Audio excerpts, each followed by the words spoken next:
We're live. All right, we're live. I guess, am I the one talking about us being live? That's good. I can do that. So yeah, we're here live at AHR 2024 in sunny and cold Claremont, Florida. And Jim, I imagine where Jim is probably a little even colder. Yes, it is quite cooler. It's like in the 30s here. So, and we have no sunlight, as you can tell by my pale white skin compared to you. So it's, Ohio sucks this time of year. I always love coming down to Claremont and actually seeing that bright ball of orange in the sky that we just don't happen to enjoy here in Ohio all that often. Yeah. So start forgetting about it. Yeah.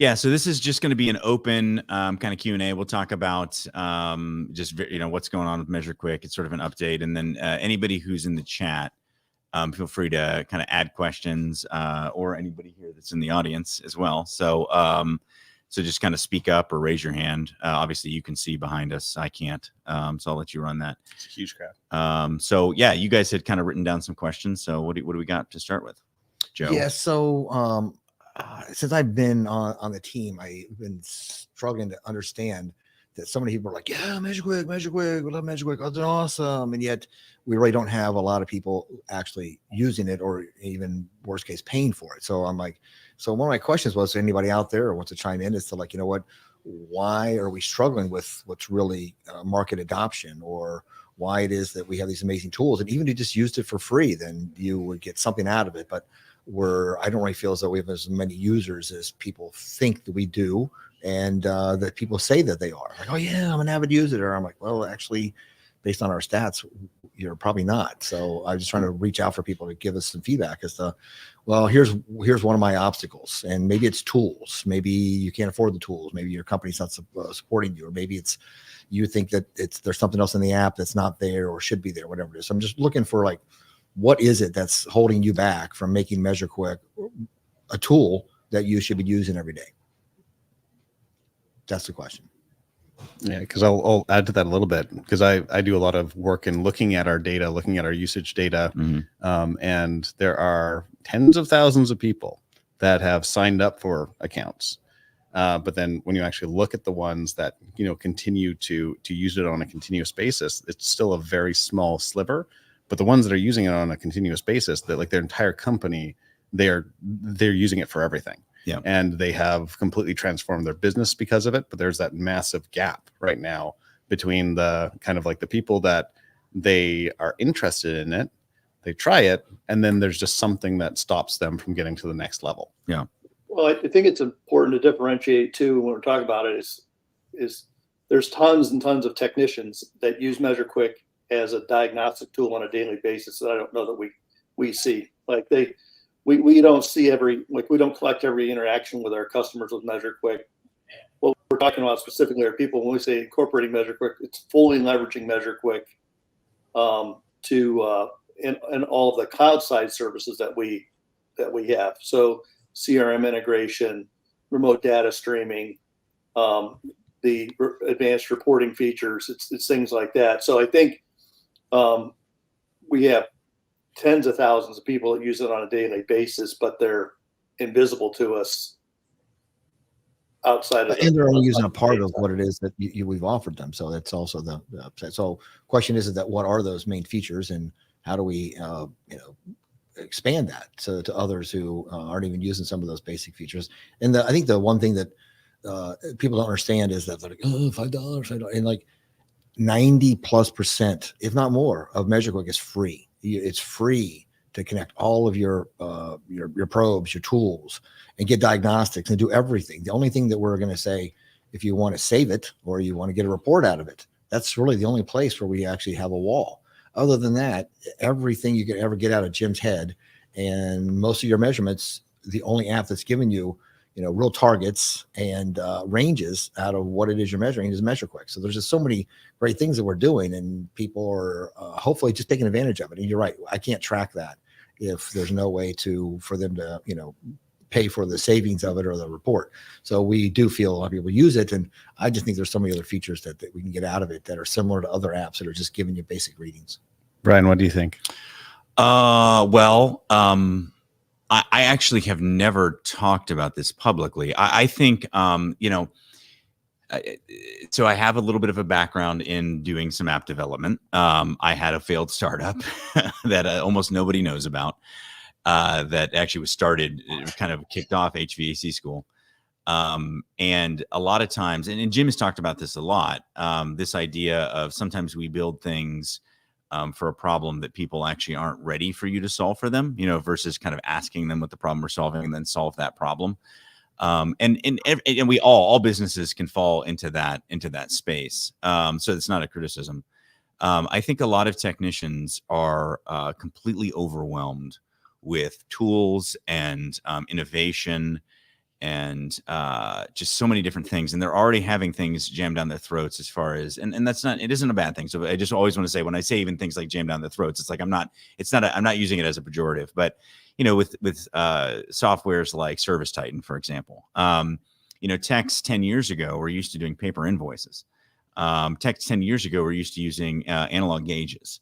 And now we have this upcoming generation of technicians who are more open to app-based tools and connected devices, but there's still a novelty associated with it that I think mass adoption is still challenging. I mean, a really good example of this is only recently has Kalos really began to start implementing MeasureQuick the way we've always talked about doing. And of course, we've been talking about it for, gosh, I don't know, since the very beginning. I mean, I was actually, Jim, we were just talking about that mastermind that we all did together where a lot of these ideas in this community got started. And I think that was probably 7-8 years ago. I don't know, something like that. Probably 7 years ago. More. Was it more than that? And so this is a really long ramp, and it's a big problem that we're solving. So I think one of the ways that so when I say should, I think one of the most productive ways to think about consumer behavior of any sort is just recognizing that people are going to use things in the way that they want to use it, and we can learn a lot from that. And rather than resisting it, I think we can, and I think you are learning from it. But there is always this user adoption frustration or a monetization frustration that comes on. It's like, hey, you're using it in this way, but that's the wrong way. Like you're not doing what we want you to do with it. And I get it. Like the argument has been made about data integrity and a lot of different things like that, and it makes sense to some degree. But I think all of this is just like the way that, Jim, you've transformed how a lot of people think about vacuum. Didn't happen overnight. And now there's this really large group of people who understand about vacuum now. And they do adopt and they do utilize that. But it was an easier sell, right? Like it was quicker. And there's quite a few market forces that end up impacting that. And so it's hard to predict like the timeline in which that kind of growth or transition is going to happen. Because like, let's say with vacuums, it wasn't just the education that Jim provided. There was new technology that came out. There was probably manufacturers were changing certain things at the same time. Right. And so that balance of all those forces, like we're in a state now in the market though, where I think really what Jim's been promoting is commissioning. And like there has been no incentives for commissioning. Right. It exists in commercial because of the risks that are involved. Right. But there's a possibility now with how things are going that because systems are becoming so much more complex, is that now finally the market forces are it could create that kind of tipping point. Could. Yeah. Oh no, it is. It's just, again, slow adoption. I actually see some communities that are requiring code adoption. I need to see what you installed and what your results were. That's a new concept for some areas, and some are better than others. Like it's here. I'm sure it's fine. Versus saying I need to see your documentation on what your static pressure and the actual diagnostics. That could be, you don't need MeasureQuick for it, but you just need to be doing diagnostics. So I do see some other communities that are realizing that. I have entire communities of builders are realizing this too. We have an entire group of homes that are now suing us because they're uncomfortable, and we need to figure out that we should be commissioning these before we find out they're being sued. Just so we're clear, Joe, they're not suing us. They're not suing MeasureQuick. They're suing us. Right, not MeasureQuick. Yeah, no, the builders are saying they're suing us. That's right. Yeah. Whenever you say suing, I just all the hair on all over my body stands up on end. Yeah. And you have people that are getting. You have technicians that are working with those kind of solutions. Yeah. And down here in the U.S. is so straight. Like, 'cause I'm from Canada, and we don't have this same sort sort of culture of like everybody's going to sue each other just for breathing. It's very, very strange. I think Jim and I are debating about a lawsuit of you criticizing America right now. Yeah. You can't touch me. I'm Canadian. Come on. Right. Yeah. It's the maple syrup, I think, that just it causes all of the blood to be thicker and not so thin skinned. Jim, you're quiet. What do you got? Well, you know, I was just thinking, I mean, back when I started MeasureQuick, back when I started the software, I knew this was going to be a long play. I mean, it's we're talking about industry transformation, which is a hard thing to do. And it you know, but I think we're headed in the right direction. The interesting thing is that when you look at, you know, the companies that are fully adopted and embraced MeasureQuick, and I think there's two things we're talking about. Obviously, there's adopting at a technician level and adopting at a company level. And I think we've done a really good job with technicians, because I was a technician. We designed the product initially for technicians. Technicians had a lot of the same challenges that I had when it came to evaluating system performance and figuring out what the target should be. So it was really a technician tool. And when we initially started, we marketed to technicians, not really realizing that technicians were never going to be the people that were going to pay for our lunch, right? It was going to be, and we didn't want to charge technicians, or at least, you know, that was not on my radar to charge technicians for the application, because we saw the benefit for the company. So it was a little bit challenging early on, because we just were marketing to the wrong people. And realistically, you know, when it comes to who's going to get the most value out of MeasureQuick, it comes down to service managers. It's actually, you know, they're the ones that are really need to know better what's going on in the field, need to understand better what's happening at the you know, how the equipment's running, how the new installations are doing, how their service technicians are responding to service calls, what opportunities are there. Are we fully realizing all the opportunities on every call? Are we having the right conversations with the customer? And I think, you know, that's where it impacts the bottom line. And we've watched, I think it's interesting, because our best MeasureQuick customers, if you look at every single one of them, goes back to a strong service manager and somebody at the office that all of a sudden we're providing a ton of valuable field data that enabled them to increase their technician productivity and make money with it. And it's you know, and that's where we see the people that are doing the 40 to 60% increase in revenue overall. And there are also companies that have implemented tools like ServiceTitan or House Call Pro or another CRM, where they can measure their technician productivity. You know, it's very hard to implement a software to like look at it just arbitrarily and say, yeah, we're going to do this, without understanding how it's going to impact your bottom line. And, you know, one of the things we saw early on with like companies like with Ray-O Cook and also with Simpson Salute was they found out that, you know, at first they were coming back saying, I thought this was going to save us time. MeasureQuick's really hard. And then after we had some conversations with them, they're like, oh, MeasureQuick is not hard at all. It's commissioning equipment that takes time. And commissioning equipment is hard. And we haven't been properly commissioning equipment. And the savings, you know, I mean, the MeasureQuick cost is nothing when you look at $5 per system compared to the net savings that they achieved when they started properly commissioning equipment.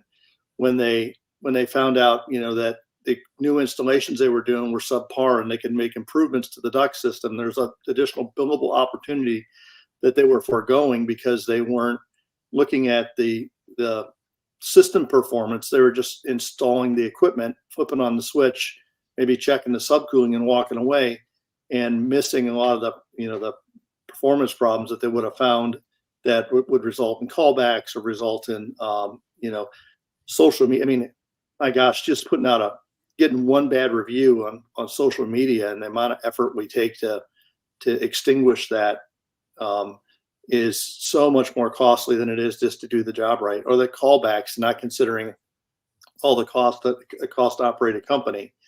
And so it's in some respects, you know, it's our slow adoption has been our own learning. I mean, we just had to learn how our customers work, but it's also getting to the right people. And, you know, the best thing technicians can do for us is to talk to us about the service manager, have the service manager reach out to us, because at a company level, that's the person that's going to have the ear of the owner and also have the real problems of trying to best leverage the company, best leverage their assets at the company, the technical assets, all the people. I mean, that's what we want to do at the end of the day. And like with HVAC School and even with MeasureQuick, there's been a huge amount of effort in educating the technicians, basically elevating the excellence of the technical work. But one of the biggest barriers for some of the things that aren't getting done in the industry right now are because of the lack of maturity on the business side. Right. Where like most owners are technicians that don't have business experience. They would like, haven't, they don't understand all those pieces. They don't know how to value callbacks. They don't know how like to, I guess, increase efficiency. There's so many things that they don't know because they're still so kind of like involved in a lot of the technical execution, and they haven't had the chance to basically step back, take an analysis, and then use data to be able to be like, oh, wow. Like if I actually now look at these numbers, I'm bleeding out like the stat of that in Brian Feeney's session, how it's like, $2,500 is what it costs for a callback for some companies who have actually calculated it. Yeah. I think that those owners also are like, I figured it out. I was successful at this. I was able to be a great technician. Why can't you, without giving them a standard, a process and training and bringing them along versus saying, I got you a truck and I got you your tools. Why can't you do what I was able to do when I was in your shoes? So I think that they just assume that everybody can go figure this out without, whatever kind of process isn't even just with what they're doing in terms of their tools and at the house. It's system wide. When I go to so many places to do training, I can feel instantly the aura that's on there and whether people really love being at this place and they want to stay here. At other places, I can just see that they're like, God, I whatever I can do to get out of here is my goal. And so I can see that they really are promoting or just holding people in place. And if you're being held in place, sometimes there's other places that you can find that will love you and love what you're providing. So again, if your company's not really, we follow this same process. This is our standard, and we want to help you get to that standard and show you how to get there.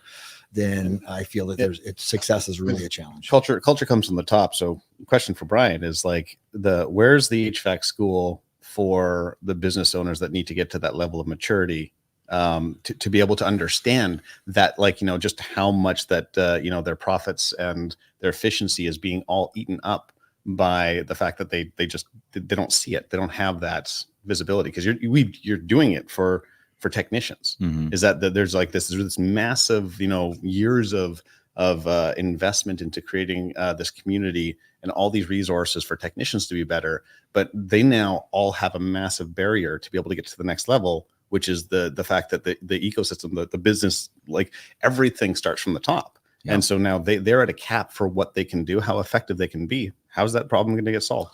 Well, so I had a long conversation with somebody about this at AHR. I don't remember who it was. But I know what it was. I was on an education panel. I got roped into an education panel at the last minute. I was getting roped into it. That makes it sound bad. I had the opportunity and joy to be on that. Yeah, I was invited, and that was great. But it was a different group than I normally interact with. And so kind of very high level conversations.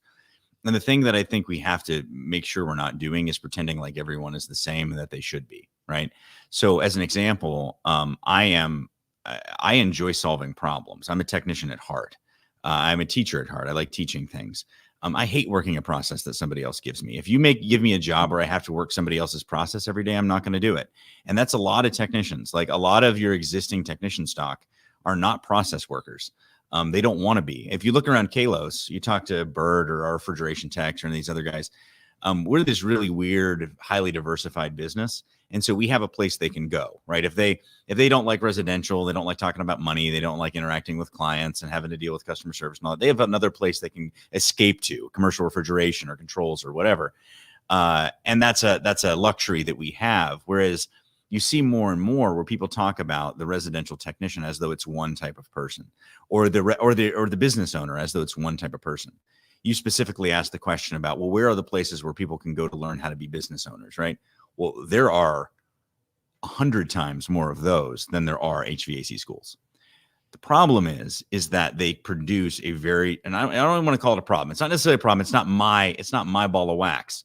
It produces the type of person who cares about a couple things. And one of those main things is money and scale and 10x and blah and bro and and focus and killing it, right? And that there's nothing. I have a lot of friends who are that way, and there's nothing wrong with that intrinsically. Okay, money is very clarifying. It helps. It's like, hey, I want money, so I do these things to get money. It's much easier. It's when you're complicated, which I think many of us are, right? And I certainly am way too complicated. That it gets tricky because there's like this gradient. Like, for example, I'll give you a really common one. I like brazing. I like it. I don't want to stop doing it. It doesn't matter if they're like, well, yeah, but these press fittings are like, they're really good now. And they're like, I'm like, yeah, that's fine. I still don't want to do it. And I'm going to make excuses of why I get to keep brazing because I like it. When I work on my own house and nobody's watching, I still use analog gauges. I have one hung up in because I like it. It's what I came up on. It's enjoyable. We tried to mute you there. I know you did. I saw you reaching for the button. Now, I don't do it because I know it's not the best way. I know it's not. I love MeasureQuick. I love it for those reasons. But sometimes we're fighting a battle of craftsmanship. And out of one side of our mouth, we say craftsmanship's so important. Now, the other side of our mouth, we say we want people who aren't craftsmen to do craftsmanship. We want process followers to do it. And I'm not saying I have the answer to this problem. I'm just stating that, like, really good installers, really good commissioning techs, really good salespeople, really good service technicians who are good diagnosticians, good service managers, good business owners, good bookkeepers. These are all different people. What motivates them is different. What they get excited by is different. And what they need to do day in and day out to keep them engaged is different. I think we've identified a couple things. And Jim, I think you've done a really good job on this of identifying, like, commissioning is a thing, right? And it's a thing that is highly underserved. And every company would be well served to do that. That's what we're embracing at Kalos right now. Next, you probably have like the sales cycle and the design cycle. That's a piece that needs disruption and is ripe for it because it brings market value. Then you have like maintenance, right? And actually doing maintenance in a productive and efficient way that you can make money doing and also is a value to the client rather than just checking a list of boxes where you actually do nothing and everybody kind of knows it, right? Which is sort of the joke of the industry. There's all these things like this that there are massive gaps that I think can be served. Whereas MeasureQuick was originally built as a diagnostic tool for anarchist technicians who want to do whatever the hell they want. And that's because that's who they are, right? I'm that guy. I don't want anybody to tell me what to do. I hate it. I want to be able to use my tools however I want, and I like to experiment. And if somebody hands me this, here's the process, follow the Bible of HVAC, I'm going to be like, screw that. I want to figure out something, confusing and you get what I'm saying? Like, I do. It's knowing these people, and often this community we've built a community of crazy anarchists, right? And I'm exaggerating, obviously, I'm being pejorative, but it's like, these people don't like being forced to process, but there are people who do. Yeah. And they're going to be probably the majority of the workforce. And that's not a bad thing. Yeah. And both sides, I think we need to sort of embrace and recognize. Yeah. That. But not having for something that is a highly skilled should be done many a times the exact same way. I understand people don't want to do that, but the auto industry had a problem with that. People were like, no, I'm losing my skill, my personality. I know how to treat this car. And now they hook it up to a computer and it says, do this in this order, and you'll probably be very successful at that. It took them almost 20 years to accept that that's what a mechanic is. And there's so many people in this industry, they're like, they are not ready to have something give them guidance in the way that they want to. But to argue, okay. This is a good conversation. So sorry, Jim. For once, we're doing the talking and you're not talking. This is very confusing to me. I don't know what to do. But this is what's funny is that you, Joe Medosh, right, you are one of the most bespoke human beings I've ever met in my life. Right? You are one of the least process following people, meaning somebody else creates a process for you. It's one thing to create your own process, right? But where somebody says, hey, Joe, do this, this, this, and this. And so what I'm saying is that it's not that those people don't exist. I agree with you. Like the majority of the auto industry had to go this direction. But this place isn't full of those people. And that's, I think, part of the problem is that the folks who MeasureQuick talked to was what MeasureQuick was originally built as. Yeah. right? I don't think that's hardly even can be disputed. Like MeasureQuick was, but we did all these podcasts and everything. It's a tool for technicians, It's a by revolution. technicians. It's anarchy. Hey, we're doing this thing, stick it to the man. And then at some point, everybody realized, okay, well, the man's kind of important. Like, or it's that joke, it's that commercial where it's like, he's like, this is my little way of sticking it to the man. And he's clearly the CEO in this glass room. And he's like, but sir, aren't you the man? And he's like, maybe.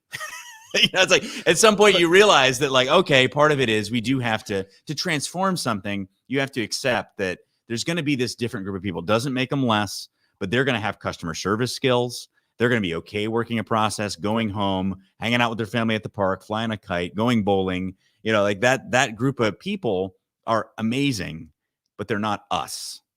But also, like, I loved what you were saying. Like, it's painting the picture of like what it is to be human. Is to exist in a bit of a paradox, how you have to have that balance. It is a constant dance of being like, okay, I'm going to standardize. I'm going to like process this part of my life, but then I need to be messy elsewhere. And if you don't let it out, it'll just kind of like get out somehow in either, like, let's say the work that you're doing, like a lot of, because I have a lot of my family members are artists. And their outlet of like the amount of, I guess, just like completion and satisfaction that they get in doing their art. Like they choose to not pursue a lot of, money because they're so passionate about what they do. So it is their craft. And that is very much the same of like what you explained. A lot of technicians, to be human is to have that thing that you can do, which is to hook up the analog gauges because it feels good. And so I think that maybe it's like exploring that dance and being a little bit more conscious of that dance and saying like in what situations, like where we all kind of agree that something should be turned into a process. And then in what other situations where like, no, if you don't give yourself that outlet to be messy, then it'll try to work its way out and you won't be able to control when it comes out. Yeah. One of the best examples. So Jim, back to you. One of the best examples in recent history, one of my favorite podcasts I ever did with you was the one where you just talked through the history of gas furnaces, and you did the whole kind of talk about carbon luminous flame, right? And how you kind of discovered that. And that was so awesome. And I have not used that ever. And I probably never will, honestly, like directly. I'll use it. It'll pop out some other way. And that's just like, I don't know. That doesn't work into a tidy process for commissioning. You get what I'm saying? Like, so so to your point, you'd have to have both, I guess. Here's my thought, because just listening to everybody here is, we were talking to Ty the other day about this difference between a labor shortage and a skilled labor shortage, right? And the fact is today we need to bring people into our industry faster, and technology is a way that we're going to be able to do that. And so, while we're not going to change the people that are in our industry, we can definitely accelerate the learning curve for the people we're bringing in, right? And using tools like MeasureQuick and TrueFlow Grid and things like that, we can accelerate their value, I think, easily by 5 years. Because I think until you're in your 5th year, you're a liability to a company. You're not an asset yet. I think we can, and we're proving it, we can make assets within 8 to 10 weeks if they have people skills. We can take people from industries like Xerox or even a person behind a cash register that's got good people skills and turn them into not into a technician, not into a service technician, but into somebody that can go out in the field, hook up a set of probes, get data off the equipment, now has a way to connect back to the office or back to the service person or back to somebody to get assistance with that, with real data that's actually going to help and assist solving the problem and get good results. So, is it a great tool for everybody? Absolutely. Yeah, I do think, but it is a solution for our workforce endemic, right? It's a way that we can actually bring people in. And if we teach them that process, then it's not going to be new to them, right? It's not people want to process. I would disagree with Brian on the fact that, these people. Brian doesn't want to process. Let's clarify that. Brian doesn't want to Anarchist. process. No, but it's people don't want to change, right? If you've never had to follow a process, you don't really want to change it unless something has happened so radical that you go, we've got to put this process in place. In other words, like, companies don't test for carbon monoxide until they have a CO poisoning, right? You get a CO poisoning, you kill a customer, it disrupts your entire company.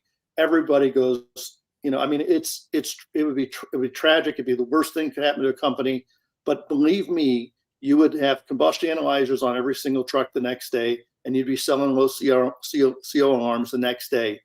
If you burn down a house, all of a sudden you change your mindset, right? And we're coming into a time where if we don't commission systems properly, they aren't going to work. They aren't going to work when it's peak season. People are going to have high electrical bills. It's going to cause all this pain that we've never had to experience before. And you got a choice of either getting in front of it or just working through it. But eventually you're going to end up implementing technologies that are going to help alleviate that pain, because it is coming. And the only way you're not going to participate in that is if you decide you're just going to install what you've always installed. You're going to do straight cooling with electric resistive heat or with gas furnaces and just keep doing the same thing, and forego the market opportunities. But it's interesting, like when you look at look at Florida, it's just said no more electric resistive heat. You're going to have to put a heat pump in for your primary heat source. So it's like there's regulatory requirements that are going to change behavior, and we're going to have to embrace some technologies to help us through that, or we're just not going to, we're just going to enjoy the pain that it produces. So I think it's just a matter of time. And but I think MeasureQuick, we're really trying to solve multiple problems. One is better diagnostics for technicians, and I think we're doing that. And I think obviously it was very interesting. That's probably one of the most used features of MeasureQuick, and a lot of HVAC School articles are leveraged for that. And I'm super glad people use that feature of MeasureQuick. But then onboarding new talent in our industry that's not necessarily industry experienced, I think we can do that, and we're proven we can do that already with MeasureQuick. And then properly commissioning systems. The Building America study proved that we are far exceeding the status quo with people getting good results. And there's nothing, in my opinion, more valuable than not servicing what you just sold, right? We shouldn't have to touch the system for the first 3 to 5 years, aside from filter changes and maybe some light coil cleanings if you're in an area where the cottonwood flies and things like that. But overall, these systems are pretty much as maintenance free as your home refrigerator, right? If we get the charge right and we get the airflow right and they're sealed. Go ahead, because I want to come back to MeasureQuick, so go ahead. Okay, well, I am kind of coming back to MeasureQuick, where it's like, yes, that's how the systems should be. Don't touch them for 3 years. Don't kind of do those intrusive measurements. But then there's the messy anarchists that are going to be touching the systems because that's what they want to do. Get my gauges out. So it's like, how do you balance that? Is really the question. Well, and I think there's a place. I make it sound. I use the term anarchist as just being extreme, just to be silly. There are people who are attracted to this trade and are in this trade because they are puzzle solvers. They like solving puzzles. They like a new challenge. If you ask most technicians, the good ones, what do you like about this trade? The number one thing they say? They say it's something new every day. Mm-hmm. That's what they say. Mm-hmm. Like I've done it. Like I've done the That's why we have so many updates in MeasureQuick, Brian. We're constantly changing the damn thing. Right. Trying to give the anarchists what they need. Right. That's it. Yeah. Okay, fine. I'm going to change on you. No. And I want to point out, even though you're an anarchist, you have a solid process that you live your life by. Sure. But you just don't like it if somebody says, here, live your life by this process. And that's what I'm saying. Like, and if I'm honest about some of the stuff that I bristle at with even things like QI or MeasureQuick or anybody or a government regulation, if it's not it may be the best idea in the world and it may be exactly what I should do, but it's not my idea. Right. Well, look, I'm being honest. Like, and I think there's a lot of people who feel that way. It's like, you're imposing something on me or you're making me feel like I'm worse or dumb or lousy or something because I'm not doing it that way. And so the question, going back to the original question, which is, why isn't adoption what we think it should be? I think you're getting it now, which is there is this market which is massive, which is commissioning, sales, design that can use MeasureQuick. Wait, I'll pause there for a second. Yes, because using the MeasureQuick has been a challenge, and like Jim's the first to be like, I didn't make up MeasureQuick 1.0 for you. I made it for me so I could do diagnostics and talk to other people. And other people are like, well, I'm not you, Jim. How the hell does this thing work? So we got to a 2.0 process, and it took me a while to really understand where we were and how we completely changed what everybody was used to looking at. And they're like, this sucks. So we have realized that if people don't want to be told how to use it, they don't want to be guided that way, even though we're like, you know what, we're going to give you a guided workflow. We're going to help you. And people are like, no, I don't want that. But maybe some do. Again, people is not, there's techs here who you Right. talk to. They are not going to love a guided workflow for themselves, but hopefully they can learn to implement that in their businesses because it's necessary. I agree with what you're saying. No, but there's two things. So Jim wants to talk about new people in the industry. That's what a guided workflow does. Like, okay, I can actually go, but we are reworking the whole process. We're going to give you your own flexibility. You don't like our checklist. We are now revamping, make your own dang checklist if that's what you really need in the background. So whatever it is you need to do to personalize MeasureQuick, that's what we're doing right now. And we're going to spend the next few months being, okay, I want MeasureQuick to do this and I want it to work this way. And maybe this is the workflow that I want my guys to follow or people to follow. And that's what we're going to try and come out with, early this spring. It's like, you know what? It's your MeasureQuick. Use it as you need to, not the way we told you to, or Jim thought you should do it this way. So we are realizing that, you know what, we can't tell you how to use it. We just hope you use it. And we're going to give you some amazing flexibilities that's coming your way. It's like, you know what, I wish MeasureQuick did this. That's what we're going to give you the option to say, okay, I can make it do that. Modular.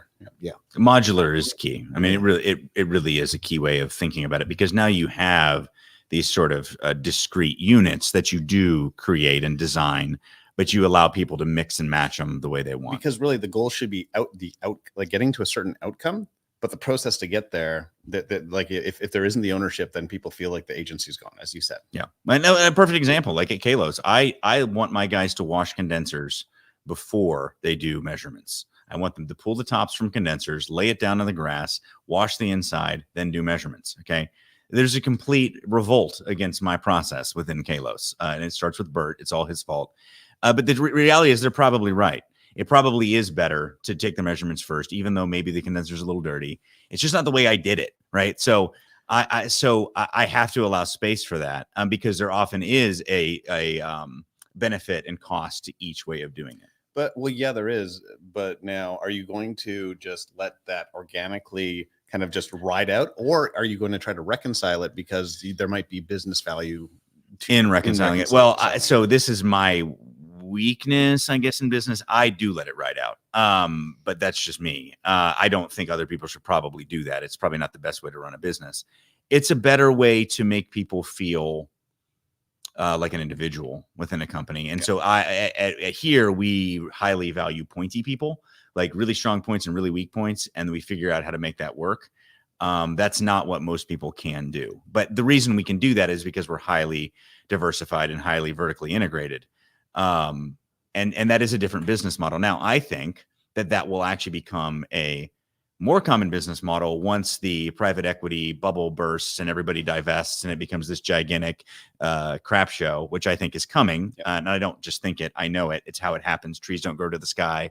Eventually this stuff melts down. So again, that has nothing to do with anything we're talking about. We're not going down that road because I just pissed off everybody who's in that world, which I don't mind pissing off. There's very few because everybody's underneath. They're all at the top, right? They're the ones who send me the 10 emails a week trying to buy Kalos. But my point is that I think there is an opportunity for you to serve both. And I think there was this sort of mindset shift. What I saw happen at MeasureQuick was we're serving the techs. Oh, no, actually, they can't pay. Now we're working to try to serve the other side. And I think by modularizing, I don't know how to say that phrase, now you can have value for the technician. You can have value for the business owner who recognizes that commissioning and sales and design is really important, because I think that's where the rubber meets the road. Technician workflows, there's just so much variety, right? Like it's so hard to figure that out. Like the steps that you take to like, here's the 5 things you should hit in Florida and the 5 things you should hit in California and the 5 things you should hit in Ohio or New York. Those vary a lot, like the common equipment there, but the commissioning basics and the building science principles and all that tend to be a little bit more consistent, or at least the juice is worth the squeeze, right? Like there's enough money there that if you're going to put in a $15,000 air conditioning system, you've got the money to at least do a proper commissioning. Yeah, because like Jim, the process is like the processes that you have. There are there's a lot of value in that, and you have all the experience to be able to prove that that's how to kind of achieve consistent results. But the kind of being able to relinquish the process to people where they will be inefficient and maybe getting to a certain outcome, but perhaps it is the outcome that matters and not the process.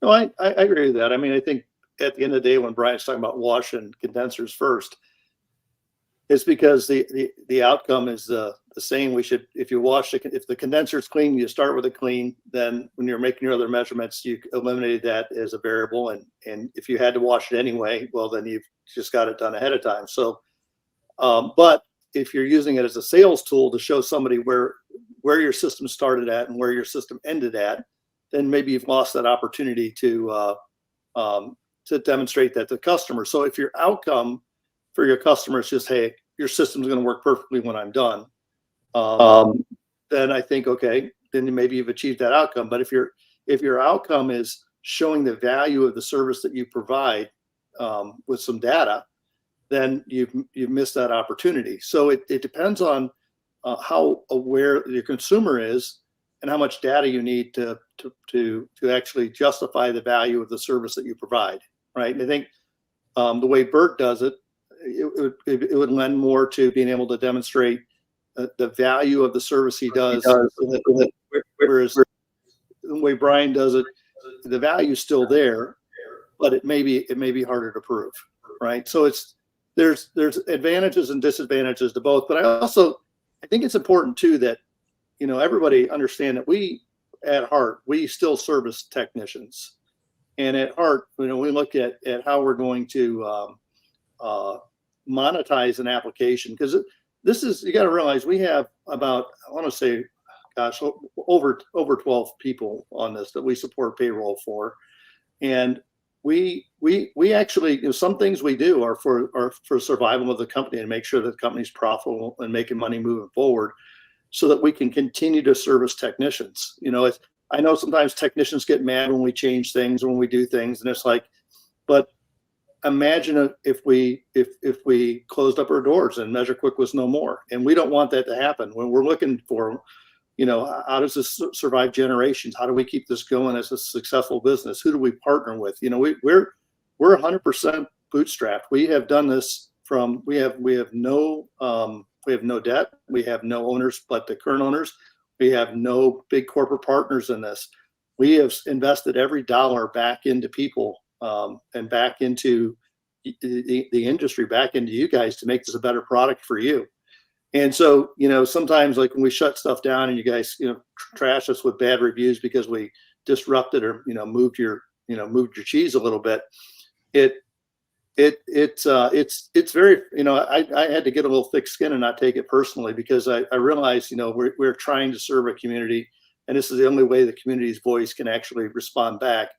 But I think it's also important to realize that, at heart, we have never, ever changed what we're doing or how we want to do it. And we're trying to make, the best product out there to help technicians as a whole do their job better. And the way that you want to use it is completely up to you. We're adding in new ways, not taking out old ways. And, some of the things we talked about early on, I think it's important to realize that, we're like, when you're in this HVAC school group, when you're in MeasureQuick, you're actually part of a family, and we have a lot of people in our families, a lot of different personalities, a lot of different things in there. But at the end of the day, we're all part of this group, this giant family of people, and we're all trying to help each other. We're all trying to make a better community, and we're all trying to do help each other out through there. So, when we ask you guys things like taking us to your service manager and helping us to grow the business, is so we can make a better product for you. And we don't, Brian spent years and years trying to get MeasureQuick implemented. And I knew it wasn't the right product for him, because the way that they do service in Florida is different. Yet, for 5 years, we've supported the HVAC school event, because we believe in the community. We believe in all the work that Brian's doing with HVAC school and all the educational things he's doing. And we know it takes money and effort far beyond what any admission would ever bring in to cover the cost of bringing all these people together. And so I think, those are important things to us. Those are like when we are looking at how we're going to move MeasureQuick forward, it's all about servicing technicians. But we also, because it's we're 9 years, I don't know if you guys realize this, but we're 9 years into this. It's not, we're also a business.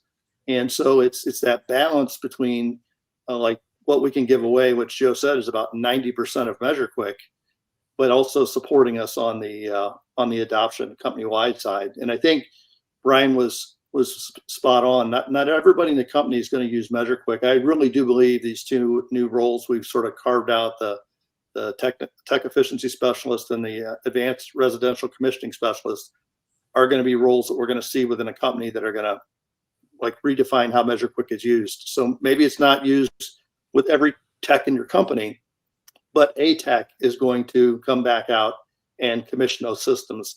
A tech is going to go out and assess systems that were like Bert's doing now, where these systems were not installed properly in California and Florida, right? So we are going to have, if the end result is the same for MeasureQuick, if every system in your company, every new installation is checked by 3 guys versus checked by 20 guys, it makes no difference to us because the end result's the same. Every installation is checked.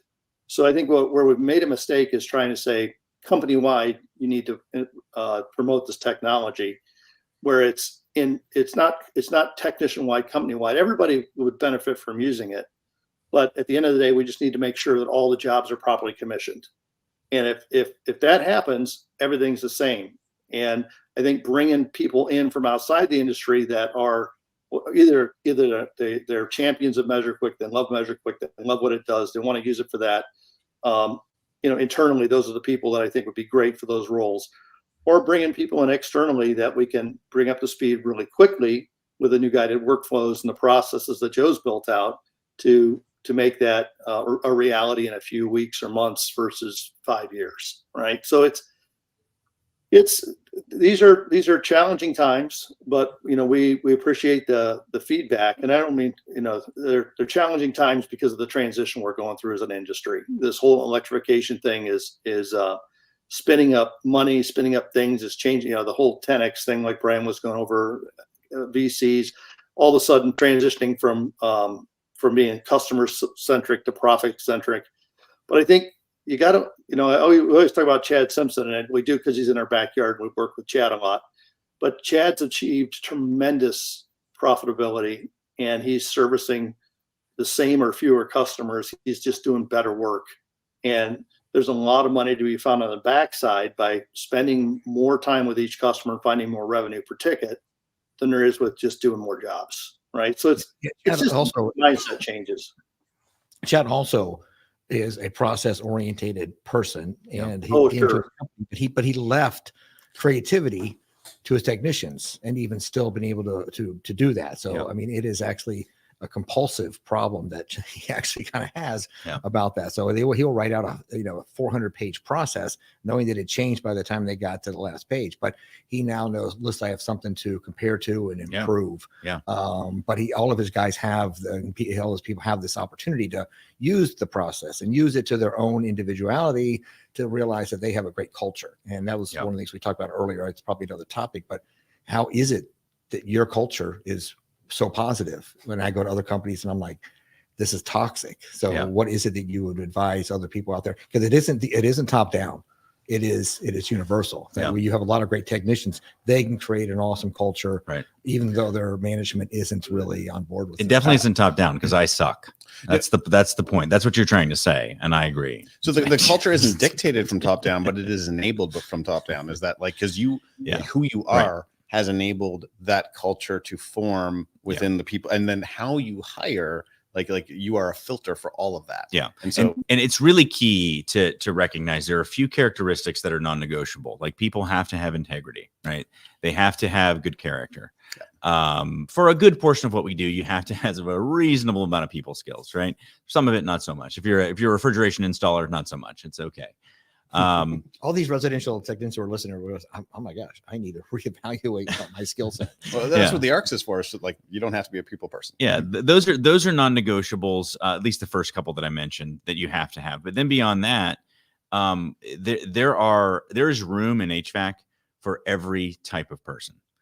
They're just not all techs. And this is a thing that we always, so again, when I was at one of these panels, they kept saying, hey, this is coming. Techs better educate themselves on this. Techs better learn this. Techs better get good at this. Techs better get good at that. It's like, that's funny. What are you going to get good at? You know, like the people on the panel, I'm thinking about myself even. It's like, we always push this down and pretend that it's techs are the ones who need to change. And I think you guys, I'm preaching to the choir here. I think you've already assessed this and you've seen it, that what has to happen is we have to carve out these different positions for different characteristics, core characteristics. And I think a lot of times we say things like, we got to get people in, so let's make it easier to get them in, and then they'll become technicians. Well, often they won't. It's like your best sales guys. I use Tyler as an example. Tyler was a technician, and he's a decent tech. He knows how things work and all that, but it becomes very apparent when that's not aligned, right? Tyler needs to be in front of people, talking to them all day long. So he's in sales, and maybe that's kind of a dirty word. Well, we're not sales, we're comfort advisors, whatever you want to call it. He's the guy who talks to people about big transactions, and he has no problem going to them and saying, Mrs. Smith, it's $25,000, and here's all the things that you get with this, and here's why we've assessed that we think this is it. Here's some other options. He doesn't mind that. I hate that. I don't want to do that. That's not the job I want. I'm also not a designer. I don't want to spend 6 hours poring over plans like a lot of the people here do. I'm a technician. I'm going to go in and fix stuff. I like fixing stuff. I like understanding problems. I like troubleshooting problems, all of that. And so there's room for all of those people. That's the message. And so, yeah, there's going to be a small subset who's going to be the true blue old school technician of your company. You're going to have installers who are craftsmen. Jim, we talked about this years ago, this idea of the mechanic versus the technician. Mm-hmm. I call them a craftsman because I have carpenters who work for us, and they could go be an installer much quicker than a tech could become an installer. And that's anathema to a lot of our thinking about how this works. It's like, well, no, I was a installer, and then I became a maintenance tech, and then I became a technician, and that's how it has to happen. It's like, not really. I mean, those can be different people. And I think that's a lot of what I'm hearing you say. And I think that is super exciting. And probably the way that you get to a lot more adoption of MeasureQuick, honestly. Yeah. Jim, you're silent. Yeah, Jim, what's going on? Yeah. I'm just listening. You know, I mean, sometimes a wise man has to back up and listen more than he has to speak, right? Because I don't get this opportunity very often just to hear from the outside what we could do on the inside and if we're headed the right direction. I mean, it's there's a lot of wisdom in what you guys are saying. I think you know, it's and there's a lot of personalities in this industry. And I think if anything, you know, the biggest challenges is we're trying to, when you try and bring consistency, you got to bring consistency to the people that want it, not to everybody, right? Because they're not going to use your tool exactly the way you want it to be used.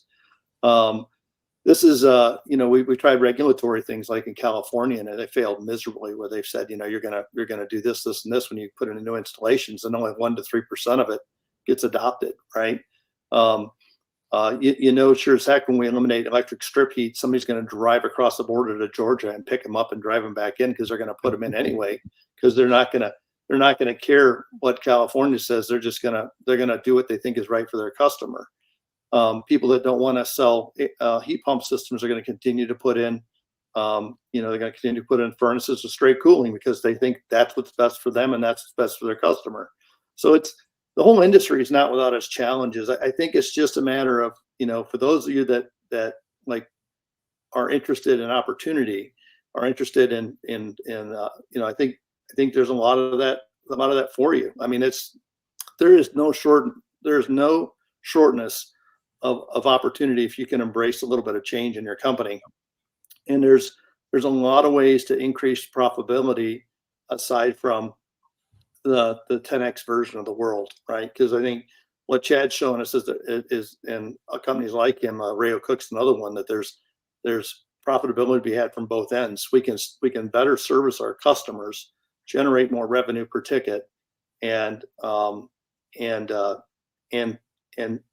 reduce callbacks and make profitability that way. So I don't know. I think it's an interesting dialogue. I think we should go back. It has been 7 years since we had our mastermind meeting. Maybe we should go back and have another one, Brian, because yeah, that'd be fun. it All the same people around. Stephen Reardon's even here this week, and he was one of the ones. So yeah, I got a picture of him massaging your head. So oh, okay. I didn't know that existed. I thought we discussed that we weren't going to share those pictures online. Is this like a blackmail thing? Yeah, we're not talking about. Yeah, no, we can't. Maybe you don't want to do another master. Yeah, maybe I don't now. Are we going to talk about like our whole the whole thing where we lay down in the coffins and all that? Or no, that's Yale. Sorry, I forgot. Yeah. No, that was not talking about Speedos either. no No. Speedo discussions. Please, no. Yeah. Wait, I do want to come back to your comment. I think is of maybe you talked about what are the I'm looking for integrity. I'm looking for hardworking people, but now there's actually this personality assessment that I need to figure out with this person who I'm trying to hire. Yeah, and I think that's something that's really not really thought of about from their HR person or the supervisor or the owner, is that they've been like, what's your skills? What do I need to teach you? Right. And they're not realizing, well, this personality needs to be into this position. I think that's a major revolution that we could actually embrace. Well, and so many people do it with things nowadays like personality tests. And I'm not saying that there's anything wrong with that, but that's not how we do it. What I do is if you are honest in your definition of the role, and then you really look for people who are going to want to do that job, not out of desperation, but are actually going to want to do that job, then they self-sort. So much of it is about like, okay, you're comparing resumes and job descriptions, traditional corporate, and it's all baloney. Right. It's all marketing. If you can strip that away, if you've ever seen one of our job descriptions, like the real ones, like I put things in there that like people are like, what? This doesn't belong in a job description. And even in the interview process, we're super honest. It's like, hey, here's the really sucky parts of this job. Are the good parts going to be acceptable in order to overcome the sucky parts? It helps a lot in the hiring process. And I think that's a process, right? I'm literally saying process. So there is still a process, even at Kalos, but you can make processes human. And that's what I think. So there's nothing wrong with writing things down. Checklists are amazing. Like Checklist Manifesto. I know you love that book, Jim. I love that book. That stuff is great. There's not that is all amazing, but just leave a lot of room in there for humanity, because it doesn't matter. It doesn't matter how tight your process is or how much time you spent writing something. If people don't want to work for you, or they don't want to do the thing you've asked them to do, or you're trying to force them into a box they don't belong in, or they may even belong in that. They may even love it there. But if they feel you shoving them rather than like the encouraging nudge, so much gets done with the encouraging nudge. So much more gets done than with the shove. And I absolutely agree with you that we're kind of entering into a bit of a new era, because the last 200 years have been this hyper systematization for like since the Industrial Revolution. And but there's all of that messy humanness that has been, I guess, being eroded over and over again. And I think that we're ready for the world to kind of go back to being like, okay, now, yes, there will be process, but it's not going to be uniform across the board, and it needs to fit what my current ecosystem and what my situation is. There's a reason my mom can sell milk for like, I don't know what it is, it's like $18 a gallon, and it's like completely raw, and because her cows are happy. People want to buy milk from happy cows, right? It's not because it makes sense economically. It's not because she employs scientific management processes. It's because people are like, yeah, I like happy cows. Like I like that I can come visit your farm and see your happy cows. And that's an extreme edge of it, but just recognizing that stuff represents humanness. And you see that evolution where people don't want to go to Applebee's, like that's not like, it's the same thing. It's like, well, yeah, but the food's consistent. Yeah, but it's also not that good. Like it's not, sorry, Applebee's. I don't want to pick on Applebee's here. That was I probably shouldn't have said that, but like Too Late or Chili's or Ruby Tuesdays. Like there's this death that's happening of like, or even beers, everybody wants the craft brewery. They don't want the old steady brands. And so you have to recognize that as part of all this. They still do things according to a process, the good ones, but people want humanity. They want individuality. They want choices. Yeah, exactly. For sure. Agency. Yeah. Agency. That's one of my favorite words. We have a midwife, of course, rather than going to hospitals. And she always uses that. Yeah. And she's from England. And so she has a great accent too. And she always talks about agency, the agency of women to make decisions about their own bodies, and how, man, it's like, that is exactly what I think a lot of people want. And that doesn't mean you don't have systems and processes. It just means that you're always coming back to that humanness. You're always coming back to that individuality. People have to be heard. They have to feel like they have options. And then ultimately, often they're going to make the right decision. But they don't want to be pushed. I think many people that are listening would be like, you don't need to leave your company to reinvent your role. No. is one of the things That's you huge. should be hearing. Absolutely. That's right. Absolutely. And leaders for sure. Like Yeah. Embrace the pointiness of your people and figure out how to define that better so that people can feel like they're thriving with, you got to work the process, but the process is has enough space for you in it, I guess. Yeah. Well, I think too, you've got to have room to grow. I mean, every company I've ever left is because I wasn't growing as a person. I felt I was stagnated. I felt like I was at the peak of what I can learn. So I went somewhere else to learn something more, so it's because at the end of the day, I think everybody likes that challenge, and so, and that's some, I think that we don't think about it enough is that, there's a big human element to the business. There's a big human element to business in general. And we've definitely had our challenges along the way because, we are trying to systematize things, but I think we also realize that we put a lot of tools in now that are going to give a little bit more flexibility to users that want to use it. So. Awesome. Well, I think we're at time. Yeah, we're at time pretty much. Yeah. But no, it's been awesome talking to you, Jim. We're going to look for more opportunities during this thing to kind of do some streams or things together. I love what you've built. I'm glad you're feeling better. That's great to see and hear. Oh, yeah, thanks. And look forward to we need to do something. We need to do something in person again. I think that's a really good idea. So we'll get that on. That'd be great. Yeah, thanks to everybody who's been. Actually, see a 90+ gas furnace. If you ever want to come to Ohio, we have. I can actually work on one of those things. Yeah. It's like a unicorn. I don't believe they exist, so we'll have to do it. No, you should come up and see one of those things. They're awesome. So yeah, good stuff. All right, thanks, guys. Appreciate you. All right, bye. Later.